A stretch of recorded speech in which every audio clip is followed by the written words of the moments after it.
Superfinalist was doing quite well on being quite silent.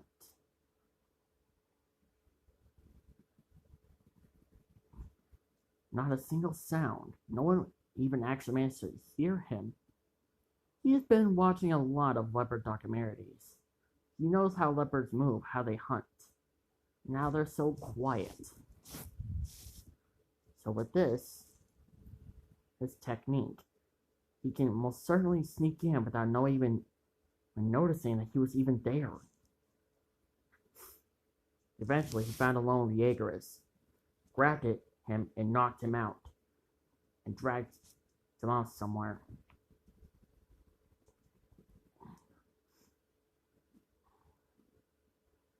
About a couple of hours later, the person finally woke up, seeing a dark figure standing right in front of him.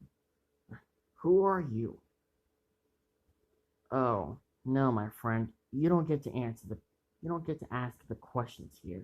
I do. The person froze up in fear. He recognized that voice. If there was one person besides of Levi he should fear, it's Super Final Wars. When Super Final Wars appeared out from the shadows, the look on his face was nothing but pure anger and betrayal. And the person knew he was dead if he didn't choose his words carefully. Now, you're working for Aaron Yeager, correct? The person almost shook his head almost immediately. Good. Now, tell me, where is Armin, Jean, Connie, and they're in one of our cells. Take two lefts, take two rights, then go straight forward, then go down. They're in a deep one, the underground cell. Wow, that was quick. Sir Farms almost bust out laughing on how quick that was. I thank you for your honesty. Please, let me out, please. I won't tell anyone. I won't even tell Aaron Yeager that you're here. Oh, I'm pretty sure he knows I'm already here. Just like that, Sir Farms snapped the guy's neck.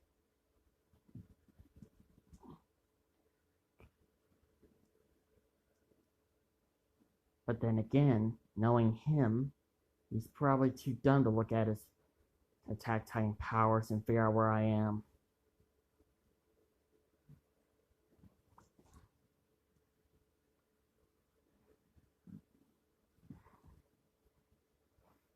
Sir Farwar's horse was being really quiet.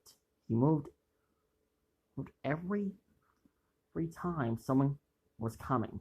It stood completely still and quiet. But dead up ahead of him, while he was moving down the hall, preparing to go to one of the cells, or going down to the prison cell, he saw him. Aaron Yeager, just sitting there on the window, looking outside of the window. This was a good opportunity to attack Aaron, but his desire to get his friends and family out first was overwhelming him, and he had no other choice.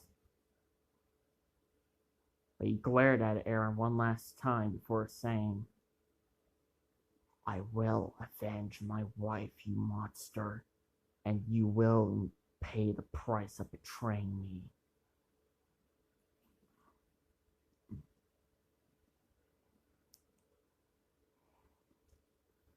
It then took 2 hours long to reach the cell. But dead ahead, he saw 3 people. While talking to someone. But he can definitely hear Jean's voice in the hallway. They were talking about how Aaron betrayed them. Turns out 3 and the others were so quite dozed. They were just completely unconscious. Just dead asleep.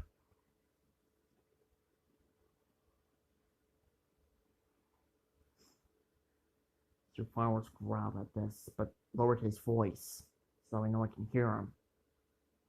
He continued to move his way down through the hallway, and recognized 3 Marleyan soldiers. He couldn't remember their names, but he did recognize them.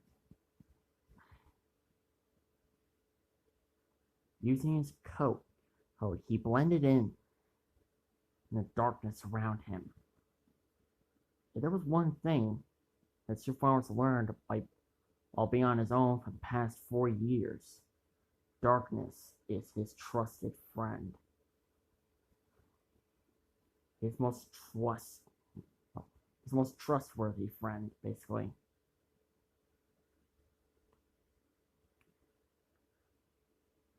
In a matter of moments, he was right behind the Marleyan soldiers. They didn't even know he was right there.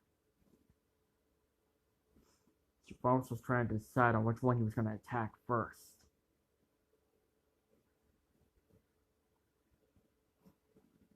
Rather the leader, the one on the left, or the one on the right.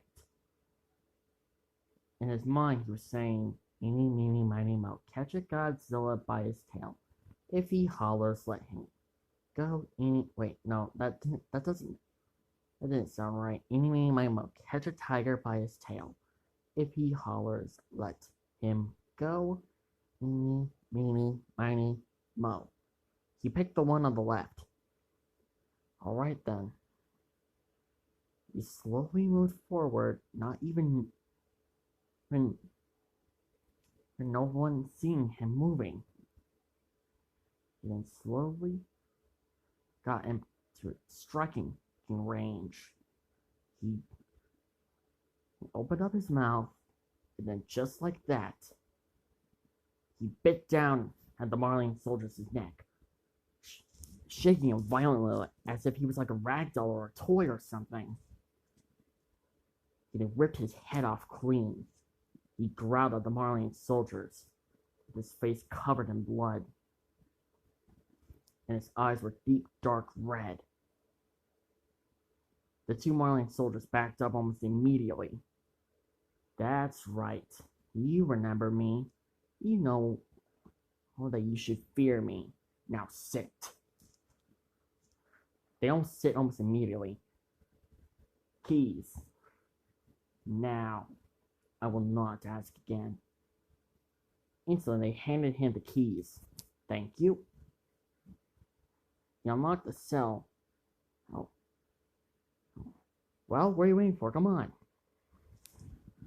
Yes, I'm back. There's no time to waste." "What happened to them?" "Tranquilizing darts." "I see. John, Connie, and Sasha, you pick them up and start to drag them." "What about them?" "I'll hold them off." Saying that, Sir Franz wrapped his tail around them, threw them into the cell, and walked. After that, he crushed the keys. He's into almost like dust. He then caught up to the rest of his friends. He then looked and saw the new guy. Space Godzilla Final Wars. Who's the new guy? Long story. Short version? He's a big fan of your work. Ooh, a big fan. Alright then. I would like to welcome him to the team, but there's no time to shake hands. Got that right. Review, no time to explain on where have I been. Short version, let's get the frick out of here. They wasted no time leaving.